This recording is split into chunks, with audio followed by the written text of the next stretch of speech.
I'm a volunteer at a homeless hostel, and I'm part of a church team that goes into a homeless hostel one night a week, and it's part of our church commitment to young homeless people. And we had a situation about a year ago where there was a young lad called Sean who was a member that we knew really well. In fact, we've known him over about 10 years from the time that he was in the hostel. We developed a good rapport with him. And unlike some of the people that come, he was actually very articulate, very warm, very friendly. And over a number of years, we developed a very good relationship with him. An interesting sign, he'd always ask about, what we've been doing during the week. He had a real interest in us. And he was a kind of cheerful person to be around. And he was there for a number of years and then moved on to, he's resettled once he left the hostel into a neighbouring town. But because of the relationship, we sort of continued to meet, and we often did activities for the hostel at sort of golf driving ranges or canoeing, and Sean would come along and join us, and we felt very at ease with him, and vice versa. But there came a time where we just noticed that he seemed to be becoming a lot more affluent. He had various nice sports cars. He was quite showy about them. He talked a lot about expensive presents he'd bought friends. And when we gently challenged him, he said, it was part of his inheritance. He'd inherited a lot of money, and this was how he was spending it. And so we sort of, didn't really take much notice of it, but just thought, well, this is just typical Sean. This is how he lives life, and he's not really. We tried to think about getting to buy his own flat or do something kind of to put the money in a good way. And then there was one particular incident where we, as usual, took the residents of the hostel out to an activity. It happened to be bowling. He said, could he come along? And so he joined us. And it was a good evening. He engaged with the residents. It felt fine.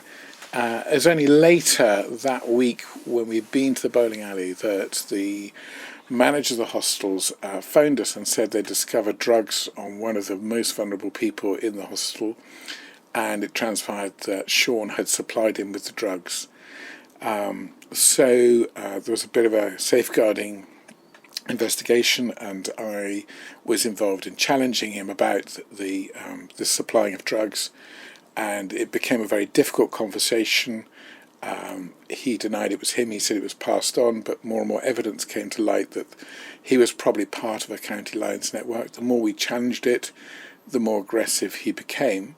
But it also transpired that he had just been accepted for a job in a special school as an assistant. It was a school that dealt with children who'd been excluded from school, and he had now got this job. So we felt, from a safeguarding point of view and from the hospital's point of view, we needed to inform the school that this incident had taken place.